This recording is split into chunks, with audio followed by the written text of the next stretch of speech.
Hi வாங்க இன்றைக்கி ஒரு சென்னா பட்டர் மசாலா பார்க்கலாம். அதுக்கு ஒரு டேபிள் ஸ்பூன் எண்ணெய், வெங்காயம், தக்காளி, முந்திரி பருப்பு இதெல்லாம் வதக்கி எடுத்துக்கோங்க. தேவைக்கேற்ற மாதிரி உப்பு போட்டு வதங்கினதுக்கப்புறம் நம்ம வேக வச்ச கொண்டக்கடலை ஆட் பண்ணிவிட்டு அரைச்சி ஸ்மூத் பேஸ்ட்டாக எடுத்துகிட்டு வந்துடலாம். இது அப்படியே ஓரமாக இருக்கட்டும்.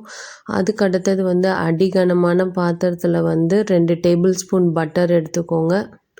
அதுக்கு தேவையான ஸ்பைசஸ் எடுத்துக்கலாம். ஒரு கிராம்பு, 2 ஏலக்காய், பட்டை இது மட்டும் ஆட் பண்ணிவிட்டு ஜிஞ்சர் கார்லிக் பேஸ்ட் ஆட் பண்ணுங்கள். அதோட பச்சை வாசனை போனதுக்கப்புறம் நம்ம அரைச்ச பேஸ்ட்டு ஆட் பண்ணி ஒரு கிளறிக்கலாம். தேவைக்கேற்ற மாதிரி தண்ணி ஊற்றுங்க. இது கொதிக்கட்டும். அதுக்கப்புறம் தனி மிளகாய் தூள் ஒரு table spoon, 1/2 teaspoon garam masala, சென்னா மசாலா 1/2 டீஸ்பூன் எடுத்துக்கோங்க.